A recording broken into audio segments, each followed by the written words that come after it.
जालंधर राय की इन तीनों बातों को सुनकर क्रोधित हो अपने देवता के साथ देखा जल्दी चल दिए। जल्दी के कारण उनका मुकुट पृथ्वी पर गिर गया और आप भी फिसल पड़े। दैत्यों की सेना के सैकड़ों विमान आकाश में से छा गए जैसे वर्षा ऋतु में बादल। तब आपको आता हुआ देखकर इंद्रादि सब देवताओं को छिपकर शिव जी के पास गए और बोले, हे स्वामी, देवताओं की इस विपत्ति को आप क्या नहीं जानते हो? आप जालंधर का वध करके हमारी रक्षा करो। इस प्रकार देवताओं के वचन को सुनकर महादेव ने हंसकर विष्णु भगवान को बुलाया और कहा कि आप अपने संग्राम में जालंधर को क्यों नहीं मारा? आपने वैकुंठ को छोड़कर उसके घर। विष्णु बोले, आपके अंश से उसका जन्म है और लक्ष्मी का भ्राता है, इसलिए उस देव को नहीं मारा, आप ही मारिए। शिव जी ने कहा, ये बड़ा तेजस्वी है, इन शस्त्रों से नहीं, मेरे हाथों से नहीं मरेगा। इससे सब देवताओं सहित अपने तेजों का अंश मुझे अस्त्र बनाने के लिए दो। नारद जी आगे बोले, जब सबने अपने अपने तेज दिए हैं, वे मिलकर एक हो गए हैं, फिर महादेव ने अपनी छोड़ उस बड़े तेज को एकत्रित करके एक भयंकर सुदर्शन चक्र बनाया।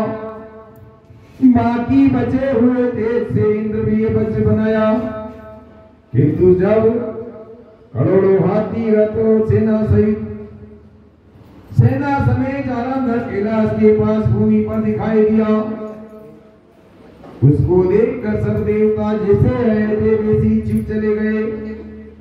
शिव जी के गण नंदी गणेश स्वामी कार्तिक सब देवता है महादेव जी की आज्ञा के लिए आए।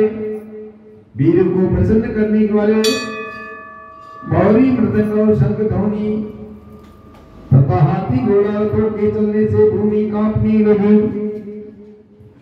शक्ति तोमर बाण मूसल वर्षा आदि शस्त्रों से आकाश भर गया।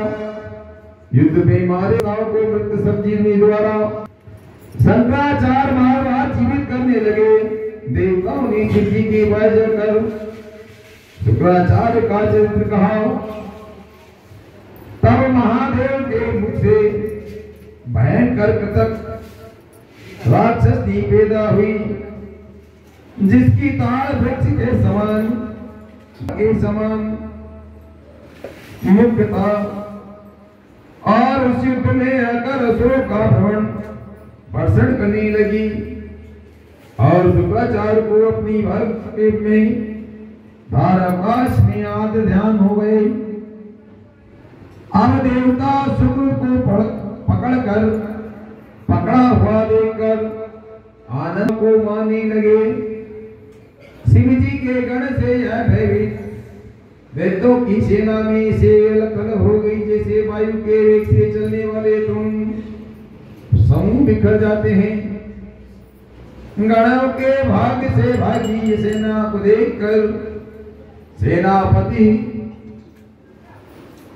निशुंभ और काली ने माधी क्रोधित करके युद्ध में गए।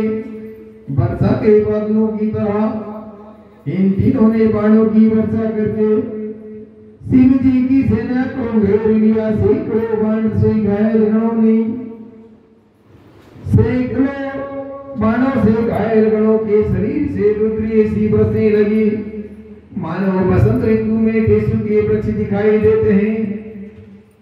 जब फिर गिरते पड़ते सब बाण सब गण तितर होकर युद्ध छोड़कर भाग गए।